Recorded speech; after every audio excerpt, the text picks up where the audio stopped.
We discuss a range of topics that include addictions, religious abuse, and recovery. This live platform offers meaningful questions and answers, a counseling continuum, and valuable feedback from professionals and others who have been through the process and are healed, forgiven, and reconciled. If they can achieve this, so can you. This program can be heard on iHeart, Stitcher, Amazon Music, Pandora, Apple Podcasts, and others. Make no mistake, this podcast sustains and implements three things: healing, forgiveness, and reconciliation within the Church of God. Thanks for listening.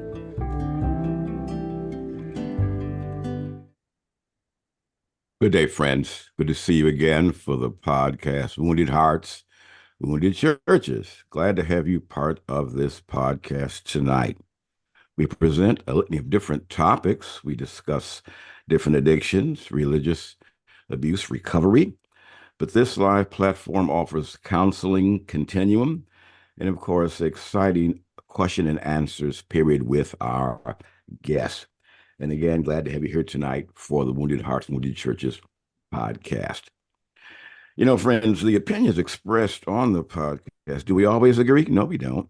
But we try to come to a consensus to let these ideas be made known and to reach some unity within God's church. Not a Bible study or a preaching time, but just a time of discussion to discuss these very important biblical truths. Some of the discussions may be sensitive, so it will require your discretion in viewing these different discussions that we take part in. But again, our main focus here is three things to implement to our viewers and listeners: healing, reconciliation, and forgiveness in God's church. And that's very, very important to sustain unity. So join us being ministers of reconciliation. You know, friends, podcast has just exploded the past 4 or 5 years.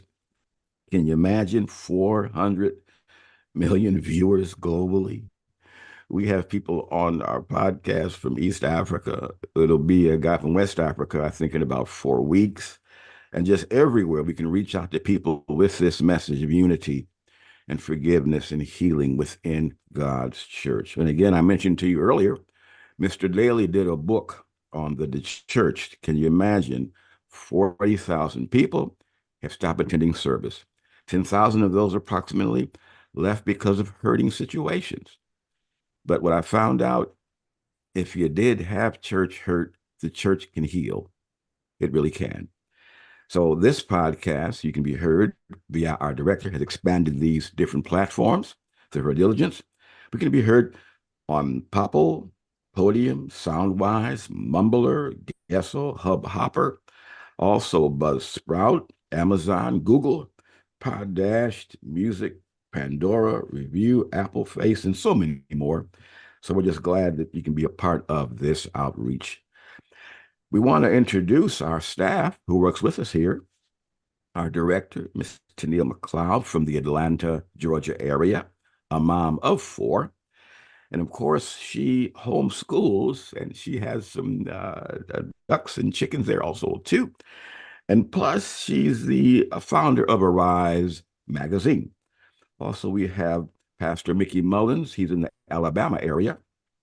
He's a YouTuber, Facebook, and a husband, father, and he's been ministering for about 40 years now, but he has a real burden for unity, forgiveness within God's church. Stella Cavan is in the Ohio area, Columbus area. And of course, her nephew was a pastor, son was a pastor. In fact, her father was a minister also too. She's 95 years old and has some good insights, friends, on Church of God. She's been saved, like I said, about 65, 70 years now. So glad to have those part. And my name is Moon, your host on Wounded Hearts, Wounded Churches podcast.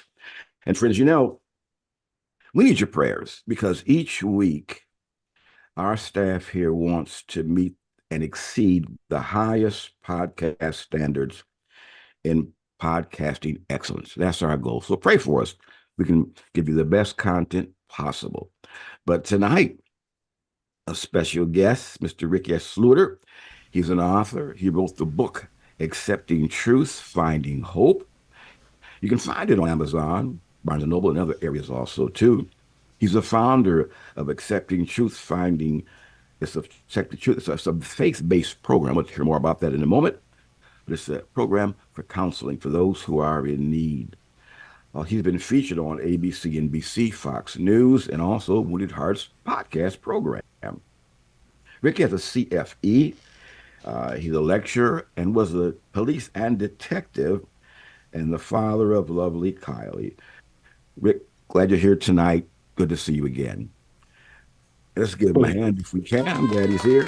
I want to just say briefly, Rick was a police officer in Texas and became detective in a year or so. And he mentioned the reason why, because he was able to write his reports clearly. I thought about that. If you've got 35 police officers and you got to rewrite all their reports and correct them and with diction, that can take a couple of months. But Rick, by you being able to write, that puts you up ahead of the class, so to speak. Am I correct on that? 100% correct. Yeah. 100% correct. This is good. I'm glad you're able to be there. All right, back to our questions. And friends, tonight you can contact us. Surely you can do that. You can text in 1-866-538-3664. Again, that number to text in is 1-866-538-3664. You can also call us 478-784-7600. Our second number, Wounded Hearts, is 478-283-9093. You can also email us at Wounded Hearts. That email address is reeechone@aol.com. Again, that email address for Wounded Hearts is reeechone@aol.com. Rick, before we get started, the book, how can we receive that? What do we have to do to get a book? Who do we contact? What's your contact information on that? Yeah, so my website, acceptingtruthfindinghope.com. You can follow links to get the book there. It's on Amazon. It's on Barnes& and Noble. It's on Apple iBooks. It's on pretty much everywhere books are sold. You should be able to find it. And then to contact me, my website, obviously one way. My email address, it's RICKY, at acceptingtruthfindinghope.com. And then I'm on social. You can find me on Facebook. You can find me on Instagram, and I'm on LinkedIn. I also Very want to good. add that we have a link in the description below to get access to his book. So I just wanted to make a note of that as well. Awesome. Thank you for that. Appreciate that. Rick, before healing takes place, should we identify and reveal those with different types of wounds? I think we have to. I don't think you can expect healing if you're unwilling to acknowledge that there's a wound to be healed from. So yes, absolutely. That comes to mind. Years ago, there was a person who couldn't get along with an older person. They just didn't like them, didn't want to be around them. The person who was their elder couldn't figure out why.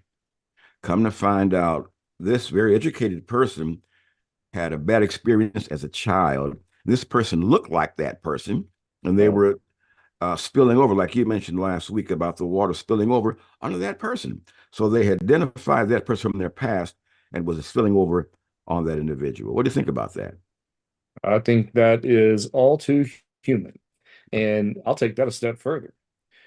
I think most of us project that same type of attitude or whatnot on God.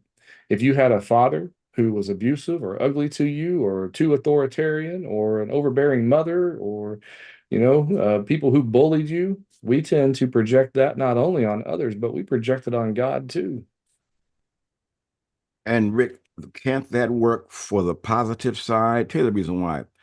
My dad was nigh under perfect. I'm telling you. I mean, he wasn't there a lot because he worked so much. But because he took care of me and helped me, that projected my ideas about God. And it made me easier to trust God because I trusted my dad. Does that make sense to you? Oh, 100%. This is always a two-way street. Right. And what I would suggest is that, adversity in life is really to make us better, but we can go down the path of bitter, can't we? Sure. All right. Rick, someone is better tonight. What is your advice to them? One, I would say, I understand. I've sat in that mud before.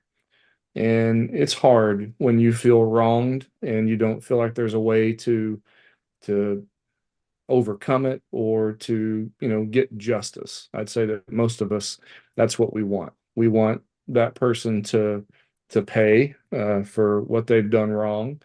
And what I would say is that I'll say the same thing. Thank you, Lord. I'd say the same thing that Jesus told Peter in John 21. After Peter had denied Christ 3 times, Jesus approached him and asked him, "Do you love me?" 3 times. And I won't go into that whole sermon. But at the end of which, as Jesus and Peter are walking, Peter turns around and looks at John, his brother and fellow disciple, and says, "But Lord, what about him?" Yeah. After Jesus had told Peter about how he would end up dying for the faith. And and he asked about his brother, John, and Jesus said, "What does it matter what I do with him? You worry about yourself." So, what do I mean by that? Here's what I mean by that in relation to your question, friends, is that when sometimes we get caught up in wanting to poison the person who hurt us, right? Mm, Because we want them to hurt. How about instead we focus on finding healing for ourselves in the relationship with God and let God worry about that other person? Bitterness tends to form when all of our attention is not on what we have done wrong and how we have offended God, but on how someone else has offended us as if we are God. that's very serious what you're saying, Rick, because if a person poisons another person, that's pretty serious, isn't it? Very serious. That's attempted murder or murder, right? Depending on how you go about it.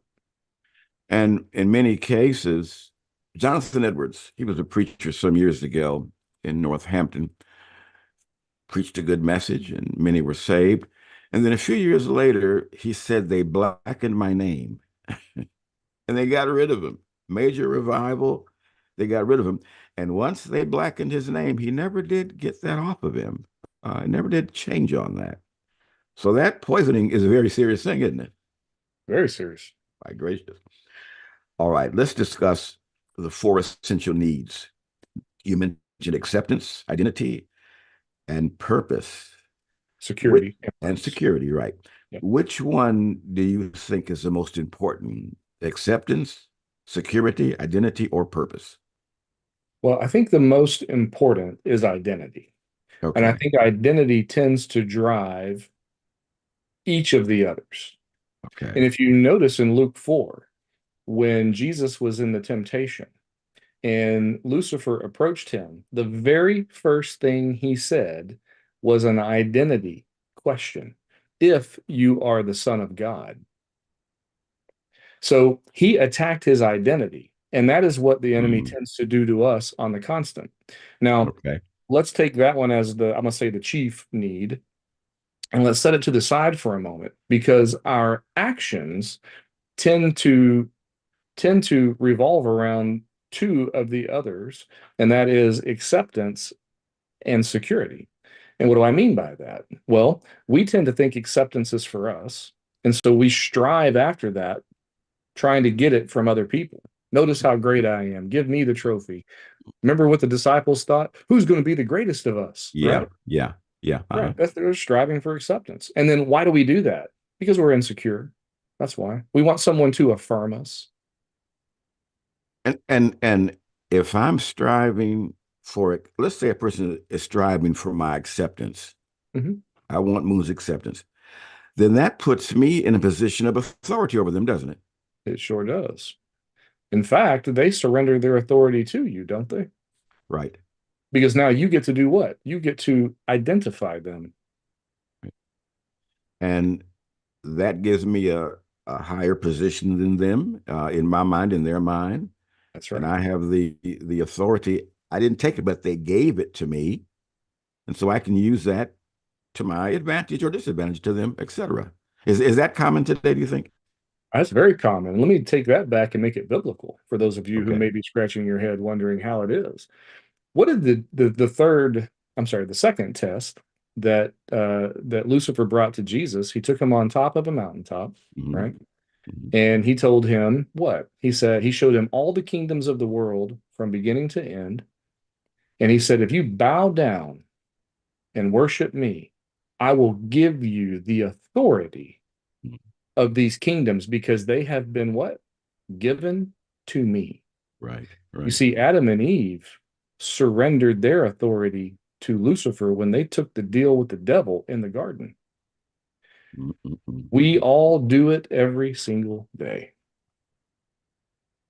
All right, friends, here we are for our break time. Hate to do it, but we do want to give you some information about the new program we're dealing with and also the new magazine we have to offer you with new articles and things that will be helpful in Bible studies or a one-on-one reading yourself. We'll be right back. Don't leave.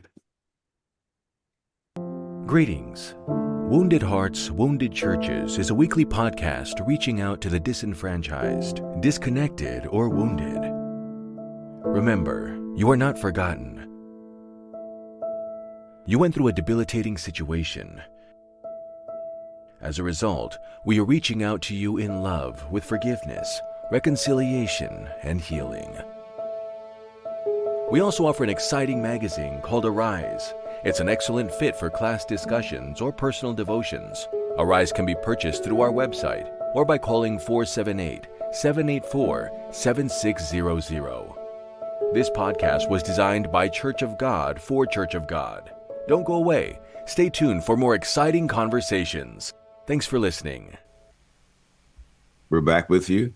Wounded Hearts, Wounded Churches podcast with Rick Sluder, author, ex-detective in Texas, and father. We're just going over some information about forgiveness. All right, Rick, in the book you mentioned lasting transformation. Unpack that for us. Lasting transformation. Lasting transformation. Well, I think the one thing that we all want is to, like a caterpillar who goes into the proverbial cocoon, when the caterpillar comes out, Right. it becomes a butterfly.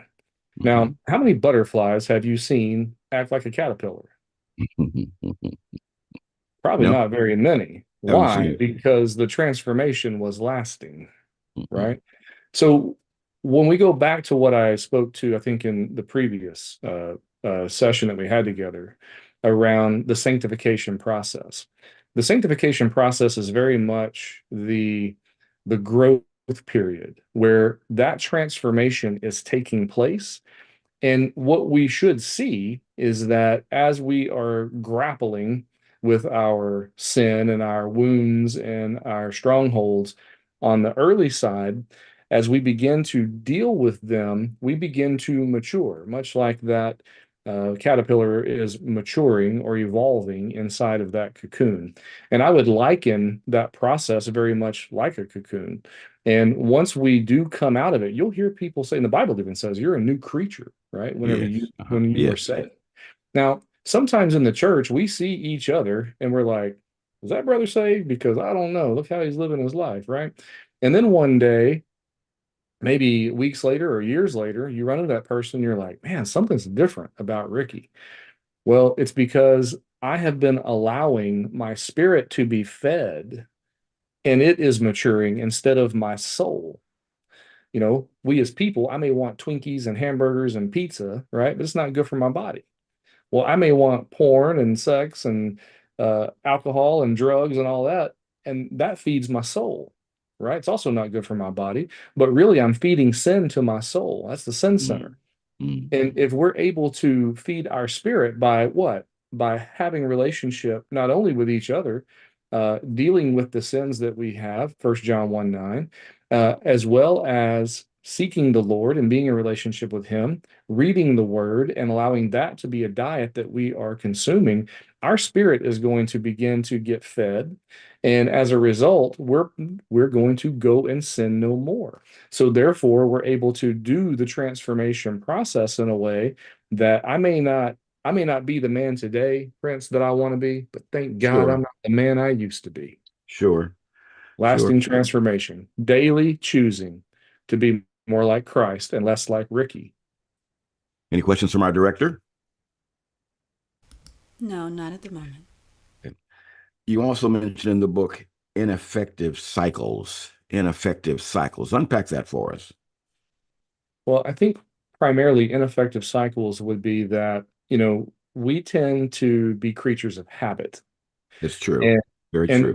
and as we deal with the issues of life, okay, I may have some growth, Prince, in a particular area. I may have dealt with something that was, very hurtful and had wounded me deeply, and I may begin the process of overcoming it, only for someone to come into my life and boom, scratch that wound. Yeah, yeah, yeah. So I can go the way of an effective cycle, and I cannot run to my old refuge, or I can jump on the ineffective cycle, that rat wheel of insanity that I call it, and I can run back to old refuges that I think are going to somehow help soothe my aching soul. And it's a choice. And I believe the Lord orchestrates these things in an effort to get us to grow and become better, as opposed to going the wrong direction and becoming bitter. And those ineffective cycles lead us to bitter, not better. Wow. Okay, Rick, I come to your house for steak dinner with frog legs, Haagen-Dazs ice cream, and I begin to try to poison you about brother so and so. What will you do to me? How will you handle me if I do that? You sense I'm Hmm. trying to poison. What should you tell me? What help me on that? What should you do? Well, I think if in that use case, Prince, I would ask you, what did he do to you? Mhm, Because it's clear that he hurt you, mhm. but I may not know what happened. And I'm going to begin a series of discovery questions to understand how you were wounded. Otherwise, if you weren't wounded, then why are you running a campaign against this person? And if it turns out, no, you weren't wounded, you just don't like the way he's living his life. Okay. Okay. Then my question to you is going to be, Prince, I love you and you're sitting in a great chair, but I didn't realize you traded it in for the throne of God. Well said. And so I shouldn't just accept what's being told to me about brother whoever. No, it's like the news cycle, right? Sometimes they are well intended, they'll tell us things, but sometimes they don't have all the facts. Right. And so take information that you receive from any source with a grain of salt. And then you have a burden on your heart to go and verify whether that information is true or not. If you just accept it in abject ignorance, then you're no better than the person who is putting out false information, right? We have to be able to verify it. And how do I make that biblical? Give a reason for the hope that you have. Well, there's only one way to do that. And that is not to just accept that Ricky and Prince said that Jesus is Lord and Savior. Go and interrogate the scriptures yourself. Get into the word. Review all of the evidence in the record to determine for yourself whether or not you believe that to be true. Otherwise, you're just accepting information in abject ignorance, and that's foolishness. Very true. All right. We dealt with ineffective cycles. Rick, what about the idea of the root causes, those root causes? I often make the analogy in my counseling sessions. In Georgia, we have the peach tree here. If I pull the peaches off the tree, that will not kill the tree. If I cut down halfway to the stock, that won't kill it. I've got to get down to the root. Tell me about these root causes, please. I'm so glad you asked that. So, part of the stronghold process, and I say this to my clients, is that a root or is that a shoot? And they'll look at me like I got three heads usually. Mhm. Because if you go into a garden and you see something coming out of the ground, many times you pull on it. And as that sucker pulls up, it ping, ping, ping, ping, it pops all the way back to something else because it's a shoot off of the root system Mhm. of Mhm. that other issue.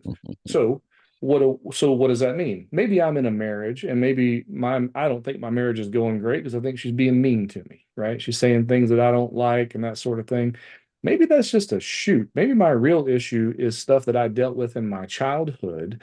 And Mhm. now I'm projecting that onto her. Maybe she means well, but the manner in which she's going about it is scratching an old wound that goes back 30, 40 years. And unless I deal with what my mama said to me at 4 years old that broke my little heart, then I can't hold everything else that somebody else says to me upstream as them being the person who wounded me, when really the root of the issue is a relationship situation between me and my mother. This Sure. person is just scratching onto that particular wound, and maybe it's my problem on how I'm dealing with it. Sorry, I didn't mean for that to happen. Maybe it's my problem for how I'm dealing with it as opposed to what that person is necessarily saying. So, roots and shoots are in gardens, and weeds are things that are in our soul. Those are the lies that we buy and that Mhm. stronghold that forms. And if we don't get at the root and pluck that out, we won't find healing. Pulling shoots up isn't going to do you any good. Wow. Uh, Rick, when you talked to, I heard that you're going to do some lecturing at one of the high schools or junior colleges. What do you tell young people when you go to do that, when you share with them? Yeah, the most recent one that I did was a psychology class, and I began with a use case. I think Jesus used these a lot in his ministry, parables as he referred to them, and I turned it into an object lesson. And I asked the students, if you're walking down a street, you hear a dog kind of off the in the woods that's crying, you can tell he's in distress. You go back and see the dog, he's mangled in barbed wire. He's got a broken leg. The closer you get, the more he tries to get out of the barbed wire, which only serves to hurt him. And you observe wire cutters in the midst of the tangled barbed wire near the Sure. dog. To help the dog, you got to reach in to that situation, which means you're probably going to get mauled. So my Mhm. question to you is, what are you going to do? You going to Mhm. sacrifice yourself to save the dog, or are you going to walk away and leave him there to die? Now, the object lesson is we are the dog. We are Mhm. all mangled in barbed Mhm. wire. Jesus is the one who was willing to reach in and grab those wire cutters at all costs. He traded himself to free us. And I use that object lesson to beg the question, what are you going to do? Most of them will tell me, I'm not going to reach in and get mauled by that dog. Are you crazy? Right? Sorry about the dog. Sorry about its bad luck. And I always come back around and say, psychologically, there are theories that show why we would choose that. Fight or flight is a great one. Sure. But thank God that he didn't choose that. Right. Amen. Well, friends, our time is gone again. We went beyond time, but again, Rick, thank you for being here. My Rick, pleasure. you mentioned go and sin no more. There's a guy in Detroit. He's an old guy now. He's moving slower, but he asked a question. This guy asked a question. Oh, I guess about maybe 30 years ago, and he was asking this. I was just listening in, just while watching. He said, and he challenged us that day. He really did. He said, "Can you name me one sin that a person must commit?" And of course, one guy said, "Well, breathing air and some." But the class got quiet. He said, "Can you name me one sin?" And he pointed that you must commit. When you brought up John, you said, "Go and sin no more." That Mhm. brought my mind back to that. And again, let me say this before we go on. Friends, usually we send copies of our questions to our platform guests. Rick has not done that. These all all these 20 questions were off his mind. We didn't send him a copy of our questions. We might have sent some basic ideas, but the specific question, he didn't get a copy of it. So I want to commend you for your thinking on your feet. But Yeah, again, when you mentioned that, that went back to that guy in Detroit. He said, is there a sin that he pointed his finger that you must commit? Rick, I ask you just for discussion. Is there a sin that you must commit? yeah, that's one that you're going to throw me off my game, Prince. Well, I've been I don't trying to know. for the past 2 days, but I haven't been able to do any good. You're a sharp That one guy. got me. It, That it, one it got a well, it did sin because I he. must commit. I don't know. Well, when I've he asked given that that, thought. it really. I mean, we were shocked because one guy, like I said, breathing air. Well, and then what he began to do is said, okay, now give me an answer, and I'll give you $10, $20, $30, and he went up to $500. And then they got upset trying to get this $500 from this guy. He said, no, just name me one sin that a person must commit. What do you think about that? Well, I don't think I think he'd save his $500 because I don't think there's one that we must commit. And I choose that based on the language of must, Sure, because I sure. think I think sin's a choice. The Adam and Eve had a choice in the garden. They chose to deal with the devil instead of relationship with Jesus. And I think sin is that. I don't think we must choose it. I think we do choose it. And I don't know what else to say other than that. But I'm a rational choice proponent. Rick, we've gone too far. Thank you so much for coming. My pleasure. Again, Rick, the book, how can we receive it? What's the book? How do we get it? What's the Uh, information on that? you bet. Accepting Truth, Finding Hope.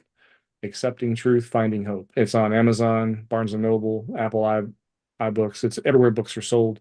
Check it out online. My website, acceptingtruthfindinghope.com. And then I'm on social, Facebook and Instagram, and you can reach me and get copies of the book at all those locations. Also, friends, when you contact Rick, he will get back with you. I mean, this guy does not wait 2 weeks. When I call him, he calls right back. And so I thank you for your prompt calling back, Rick. Thank you, my friend. I'm going to call you next couple of days. Yeah. To our director, thank you so much also, too, for those that are listening. Have a good day. May the Lord bless you. Rick, again, thank you, man. Glad to have you. My pleasure. God bless everybody. Thank Prince, you. pleasure knowing you.